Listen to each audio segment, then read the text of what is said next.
Bab 1596. Tanpa nama. Sungguh pria yang licik, pelayanku yang sudah tua. Jamie mengepalkan tinjunya erat-erat. Mata tiga pria lainnya jatuh padanya. Jamie, kenapa kamu berkata begitu? Bagaimana hubungan Mina dengan pelayan tuamu? Mina ini milik pelayan tuaku, Nameles. Rupanya, dia telah mengkhianatiku dan bergabung dengan Great Marshal. Nameles pasti telah mencuri informasi intelijen dari 4 sekte tersembunyi menggunakan Mina ini, jawab Jamie. Apa yang dia katakan? Ekspresi 4 sekte tersembunyi berubah drastis. Tanpa sadar, mereka telah ditipu oleh seorang pelayan tua dari keluarga Carter. Sungguh memalukan. Itu benar-benar penghinaan. Jamie menambahkan, Mina ini pasti akan mengungkapkan lokasi sumber bank ke Nameles. Kemudian, dia akan memberitahu Zeke tentang hal itu. Akan menjadi bencana jika Zeke mengetahui rute ke sumber bank. Ayo beraksi malam ini. Kami tidak punya waktu luang. Tentu. Keempat pria itu pergi ke rumah masing-masing dan bersiap untuk menangkap tangkapan. Di zona terbatas Devonville. Istirahatlah, Missy, desak Nameles penuh simpati. Sementara itu, Missy memegang kuda-kuda. Lelah, dia basah oleh keringat, terengah-engah dengan wajah memerah. Namun, pendiriannya masih sempurna. Dia menggelengkan kepalanya dengan tegas. Tidak. Guru, Anda mengatakan Anda bisa mempertahankan kuda selama 5 jam ketika Anda seusia saya. Masih ada 30 menit lagi. Aku tidak bisa menyerah sekarang. Nameles merasa bersalah. Saya hanya menggertak. Tidak ada seorang pun di usianya yang bisa mempertahankan kudanya selama 5 jam. Saat itu, saya hanya bisa bertahan selama 1 jam. Namun, dia telah bertahan selama 4,5 jam. Aku tidak bisa begitu saja mengatakan yang sebenarnya dan mempermalukan diriku sendiri. Ketika dia masih dalam dilema, gumpalan merah jatuh dari langit di tanah di depannya. Apa itu? Reaksi naluriah pertamanya adalah melindungi Missy di belakangnya dari bahaya. Setelah melihat lebih dekat, dia langsung mogok. Itu adalah Mina saya. Meskipun semua bulu Mina berwarna merah tua, dia masih bisa melihat darah merah menyala keluar dari setiap inci tubuhnya. Mina terluka parah, terbaring tak bergerak di tanah. Sulit untuk mengatakan apakah itu pingsan atau mati. Bergairah. Bagaimana kabarmu, Zippy? Dia tersedak. Tepat di depan Missy, Nameles lupa diri dan berjongkok di tanah, memungut burung beo itu dengan hati-hati. Namun, Zippy tidak responsif, merosot di tangannya dengan mata tertutup. Persetan. Nameles melemparkan kepalanya ke belakang dan meratap ke langit. Aku akan membantai siapapun yang menyakiti Zippy dan memusnahkan keluarganya. Dokter, dokter, kemari dan obati Zippy sekarang. Seorang petugas medis tempur tua yang telah merawat Ares sebelumnya bergegas ke arah mereka. Ada apa? Apakah ada yang terluka? Nameles menyerahkan Mina kepada petugas medis tempur tua. Petugas medis perang tertawa terbahak-bahak. Oh, itu burung beo. Nameles emosional, menyangkal dia dalam kesusahan. Tidak. Ini adalah anak saya dan hidup saya. Tolong simpan Zippy. Saya minta maaf. Saya bukan dokter hewan, jadi tidak ada yang bisa saya lakukan, jawab petugas medis tempur. Ark. Gelombang keputusasaan menembus Nameles, membuatnya hampir menangis. Saat itu, Zeke kembali setelah ujian nasional seniman bela diri berakhir. Begitu dia kembali, teriakan kesakitan Nameles menarik telinganya. Kecemasan melonjak dalam dirinya. Pikiran pertama yang muncul di benaknya adalah ada sesuatu yang salah. Seketika, pria itu melompat ke udara, melompati jarak, dan mendarat di depan Nameles. Apa yang terjadi? Bab 1597. Mata Nameles bersinar dengan bara harapan saat melihat Marsekal Agung. Marsekal hebat, tolong selamatkan putraku. Aku tidak tahu apa yang terjadi padanya. Dia sekarang terluka parah. Melihat Mina yang terluka, hati Zeke akhirnya tenang. Namun demikian, dia tahu burung beo itu sangat penting bagi Nameles. Aku tidak tahu apa-apa tentang kedokteran hewan, tapi aku bisa memperpanjang umurnya menggunakan Amonidel, dia disarankan. Soul Wolf, dapatkan dokter hewan terbaik untuk segera merawat Zippy. Tercatat, jawab Soul Wolf sebelum pergi untuk menghubungi dokter hewan. Sementara itu, Zeke turun ke Amonidel untuk memperpanjang hidup Zippy selama 8 jam. Tanpa nama, siapa yang menyakiti Zipi? Dia bertanya. Aku tidak tahu, jawab Nameles tanpa daya sambil menggelengkan kepalanya. Saya biasanya membiarkan Zipi berkeliaran dengan bebas. Itu sebabnya saya tidak terganggu ketika meninggalkan saya pagi ini. Ketika Zipi kembali, dia sudah terluka parah. Missy datang dan berkata dengan ragu-ragu, "Ayah, Zipi baru saja kembali dengan barang ini. Aku bisa merasakan benda kecil ini mengeluarkan aura yang unik." Di telapak tangannya tergeletak benda sebening kristal. Hah, apa ini? Itu mengeluarkan energi spiritual. Zeke buru-buru mengambilnya dari tangan Missy. Benar saja, benda sebening kristal itu memancarkan energi spiritual yang samar. Ini adalah teratai salju berumur 1000 tahun. Dan itu baru dipetik dari tanaman. Ya Tuhan! Tidak pernah menyangka masih ada teratai salju berusia ribuan tahun yang tumbuh di dunia ini, kata Zeke dengan penuh semangat.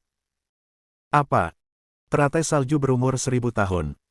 Setiap prajurit yang hadir menjadi gempar. Teratai salju berusia 1000 tahun adalah permata langka.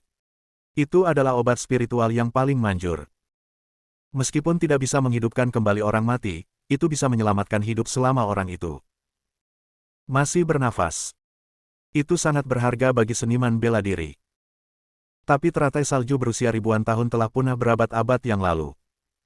Bahkan jika ada sisa, mereka harus berada di perbendaharaan nasional atau di tangan 4 sekte tersembunyi. Mengapa masih ada teratai salju yang baru dipetik? Terus tumbuhnya di mana? Selain itu, tanaman ini hanya tumbuh subur dalam kondisi lingkungan yang ketat, itulah sebabnya tanaman ini telah punah selama berabad-abad. Tiba-tiba, Zeke memikirkan sebuah pertanyaan.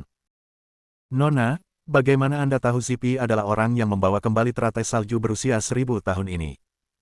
Dia bertanya. Aku baru saja merasakan aura unik yang jatuh dari langit. Aku mendongak dan melihat Zipi. Setelah jatuh ke tanah, itu meludahkan sesuatu. Kemudian saya menyadari dari item inilah yang mengeluarkan aura unik, jawabnya.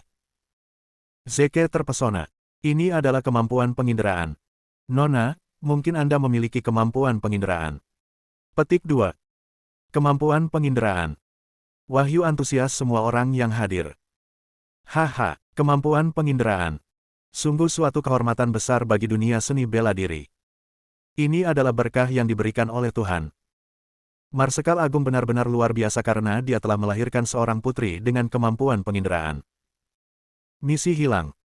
Ayah, apa kemampuan penginderaannya?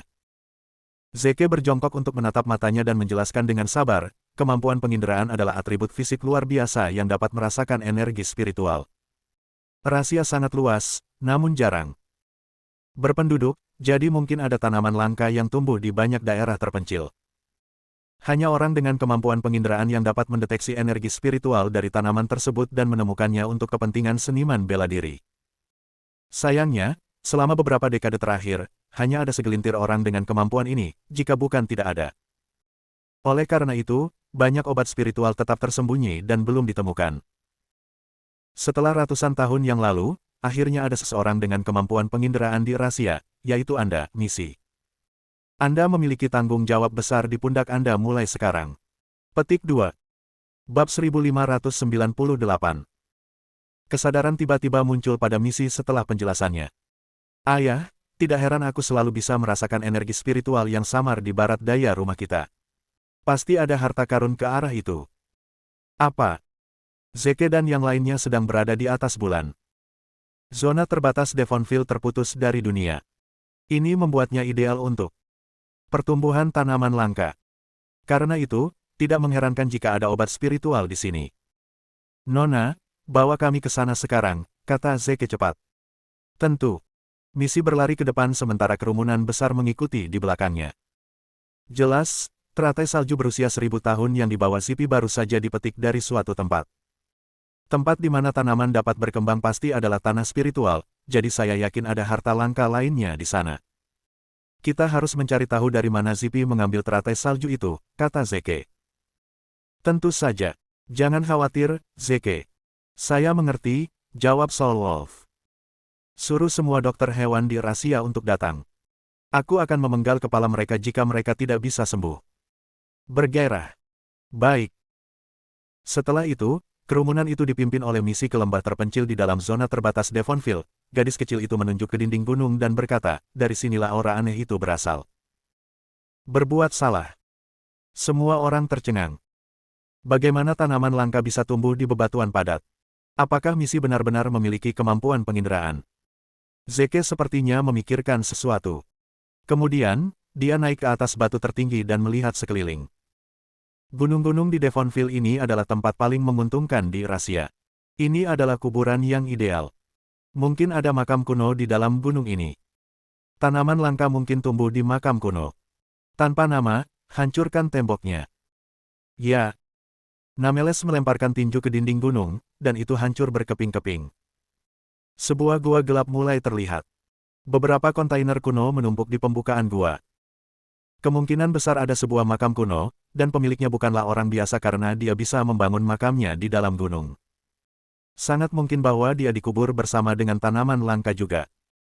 Kerumunan itu berjingkat-jingkat dengan hati-hati ke dalam gua, dengan Zeke di depan. Makam kuno itu megah dan penuh dengan segala macam harta. Dinding bagian dalam penuh dengan mural tentang hal-hal menarik dalam kehidupan orang kaya di masa lalu. Hari. Pemilik makam itu kaya atau berpengaruh. Tak lama kemudian, mereka sampai di tengah makam, di mana sebuah peti diletakkan di tengahnya. Peti mati itu terbuat dari kayu cendana, dengan harta yang tak terhitung banyaknya berserakan di sekitarnya. Itu terlihat mewah dan berkelas. Misi menunjuk ke peti mati. Ayah, aura aneh itu berasal dari peti mati. Ayo, mari kita periksa. Zeke melangkah maju. Hati-hati dengan jebakan. Pasti ada banyak jebakan di makam raksasa ini, Nameles memperingatkan dengan hati-hati. Zeke memberinya senyum acuh tak acuh. Jebakan apapun tidak berguna melawan kekuatan besar. Dengan mengatakan itu, dia melepaskan energi dan membentuk penghalang energi di sekitar kerumunan. Semua orang tercengang. Sungguh suatu kemewahan sehingga Marsekal Agung menggunakan energinya sebagai perisai. Serigala pembunuh merasa rendah diri. Meskipun dia sudah menjadi prajurit kelas raja, energinya hampir tidak bisa melindungi dirinya dari pedang. Itu benar-benar tidak ada bandingannya dengan energi Zeke yang tak terkalahkan. Benar saja, mereka menemukan jerat di tengah jalan menuju peti mati. Busur panah muncul dari dinding makam dan menembakkan panah ke arah mereka. Ada api dan pasir hisap juga. Namun, semua serangan diblokir di luar penghalang energi, jadi semua orang lolos tanpa cedera. Misi terkesan. Ayah, kamu luar biasa. Saya ingin menjadi sekuat Anda di masa depan. Petik 2. Dengan senyum hangat, Zeke mengelus kepalanya. Tentu saja, Anda akan melakukannya. Saya percaya padamu. Bab 1599. Pria itu berjalan ke peti mati dan membuka tutupnya dengan pukulan telapak tangannya. Ledakan. Hati semua orang berdebar mendengar suara yang menembus kesunyian. Kepulan asap hitam pekat membubung dari peti mati. Tampaknya beracun. Zeke memblokir asap gelap di luar penghalang energinya lagi. Setelah asap hitam menghilang, kerumunan itu mendekat untuk melihat ke dalam peti mati. Melemparkan satu pandangan, semua orang gelisah. Tidak ada mayat di peti mati yang kosong. Peti mati itu disegel dengan sempurna, dan tidak ada tanda-tanda pembobolan di dalam makam. Apakah mayat telah bangkit dari kematian dan melarikan diri? Betapa tidak masuk akalnya. Apa itu? Serigala tunggal yang bermata tajam melihat sesuatu yang tidak biasa di peti mati dalam sekejap. Semua orang menoleh untuk melihat ke arah yang dia tunjuk.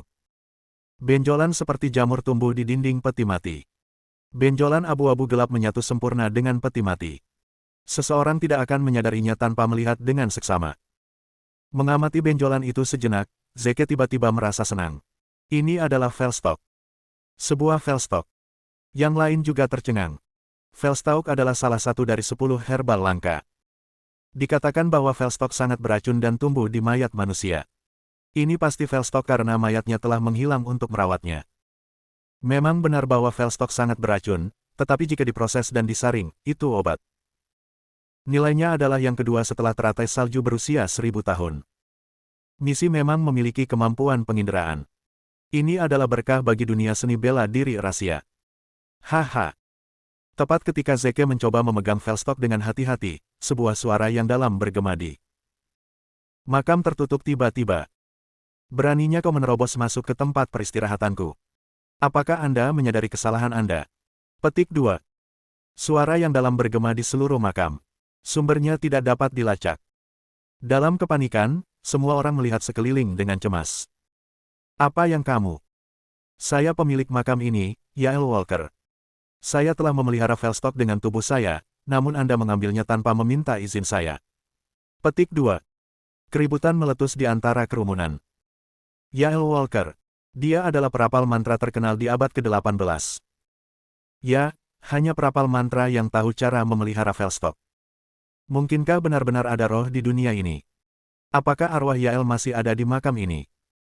Ketakutan yang melumpuhkan muncul dalam diri mereka. Pergi sekarang, dan aku akan mengampuni nyawamu. Kalau tidak, aku pasti akan menghabisimu, kata Yael. Meskipun demikian, Zeke tetap tidak terpengaruh dan mencibir dengan dingin, sungguh amatir. Berhentilah bermain trik dan tunjukkan dirimu sekarang. Dia mengayunkan tinjunya dan memancarkan energi kuat yang menghantam dinding di satu sisi. Dinding runtuh, dan peti mati kulit hitam muncul. Semua orang menatapnya dengan bingung. Itu tidak biasa bahwa satu makam berisi dua peti mati. Keluar sekarang dan sujud padaku. Apakah kamu menungguku untuk menyeretmu keluar sendiri? Zeke menginstruksikan dengan jijik. Bang! Peti mati kulit hitam itu meledak. Sesosok gelap melompat keluar dari peti mati dan melesat ke arah Zeke. Pemandangan itu membuat semua orang yang hadir ketakutan. Sosok gelap itu bukan manusia, tapi iblis. Matanya sebesar bola lampu dengan kilatan merah di dalamnya. Taring menonjol keluar dari bibirnya. Kabut darah dihembuskan dari hidungnya yang terbalik. Seluruh tubuhnya penuh dengan rambut. Oh tidak, setan itu nyata. Setan itu bergerak seperti kelelawar keluar dari neraka dan sangat kuat. Setiap langkahnya mengguncang makam kuno dengan kuat. Zeke merasa terintimidasi oleh iblis itu. Apa sebenarnya sosok gelap yang bisa membuat prajurit kelas utama merasa terintimidasi? Bab 1600. Dia benar-benar iblis. Sebelum mereka sempat bereaksi, makhluk itu tiba di depan mata mereka. Tanpa ragu, Zeke mempersiapkan dirinya dalam posisi 7 bintang harimau sebelum berlari ke arah iblis. Dengan kekuatan harimau yang menerkam, tinjunya sedang menuju jantung iblis ketika menghilang ke udara tipis sebelum tinju Zeke bersentuhan. Setelah meleset dari sasaran, tinju Zeke menghantam dinding batu di belakang tempat iblis berdiri beberapa saat sebelumnya dan membuatnya menjadi puing-puing. Segera setelah itu, seluruh makam mulai bergetar hebat dengan ancaman kehancuran yang akan segera terjadi. Semua orang tercengang. Apa yang sedang terjadi? Bagaimana iblis menghilang tiba-tiba? Mungkinkah itu ilusi? Peti mati kulit hitam masih ada, utuh. Hal yang paling aneh dari semuanya adalah bahwa penutup peti mati telah dilemparkan ke lantai dengan jejak kaki hitam yang mengarah ke pintu masuk makam. Zeke berbalik ke arah pintu masuk makam tepat pada waktunya untuk melihat sekilas bayangan menghilang di sudut. Kami telah ditipu. Zeke marah. Iblis itu memang ilusi. Cepat, makamnya sekitar runtuh. Soul Wolf membawa petugas medis perang lama keluar karena dia adalah satu-satunya orang yang tidak terpelajar dalam seni bela diri, serta tidak dapat bergerak secepat yang lainnya. Zeke meraih segenggam Velstock sebelum mengikutinya. Hampir tidak melarikan diri tepat waktu, makam itu runtuh tepat saat dia melewati ambang pintu masuk. Pada saat itu, gunung itu runtuh ke dalam menuju kehampaan yang merupakan makam. Tidak ingin dihancurkan oleh longsoran salju, kelompok itu berlari beberapa mil sebelum melambat dan terengah-engah. Siapa di dalam peti mati kulit hitam itu? Zeke bertanya sambil meletakkan Velstock dengan hati-hati. Apakah ada yang melihatnya dengan baik? Pesta itu menggelengkan kepala. Kami juga telah ditipu. Tepat sekali. Yang kami lihat hanyalah monster yang berlari ke arah kami, seperti yang kamu lakukan. Orang di dalam peti mati itu pastilah seorang penyihir yang kuat sehingga bisa memanggil ilusi yang begitu hidup. Marsekal hebat, kata Nameles tiba-tiba. Apakah kamu ingat organisasi misterius yang telah aku ceritakan padamu? Zeke mengerutkan kening. Apakah Anda mengacu pada orang yang mengendalikan Fortuna rahasia dalam bayang-bayang dan semua sumber daya rahasia? Ya, Marsekal hebat, tanpa nama mengangguk. Saya menduga bahwa tambang kita di dalam makam mungkin salah satu anggota organisasi ini yang ditugaskan untuk berjaga-jaga di atas Velstock. Zeke terkesiap. Karena dia tidak tahu apa-apa tentang musuhnya yang tidak terlihat, penangkapan dan interogasi dari pria dari makam mungkin telah menghasilkan banyak informasi mengenai organisasi misterius itu. Sayang sekali dia bisa melarikan diri. Untuk organisasi misterius yang mencurahkan tenaga untuk menjaga Velstock menunjukkan bahwa mereka menganggap ramuan itu sebagai milik mereka sendiri, renung Zeke. Saya yakin mereka akan segera bertindak melawan saya karena mencuri dari mereka. Serigala Tunggal, perintahnya. Siapkan Wolfpack untuk berperang. Jika organisasi misterius itu berani menunjukkan diri lagi, kami akan membantai mereka. Ayah, misi menyela. Saya merasakan kehadiran energi spiritual yang kuat yang datang dari barat laut. Pesta itu terdiam saat mereka menatap gadis itu dengan penuh harap. Energi spiritual dalam masa adalah hal yang paling berharga di bumi. Hanya tanah spiritual yang dapat menyediakan energi spiritual sebesar ini. Misi pasti telah menemukan tanah spiritual. Jika memang demikian, kekuatan rahasia sebagai sebuah bangsa bisa diperkuat 10 kali lipat. Itu sesuatu yang tidak bisa dianggap enteng.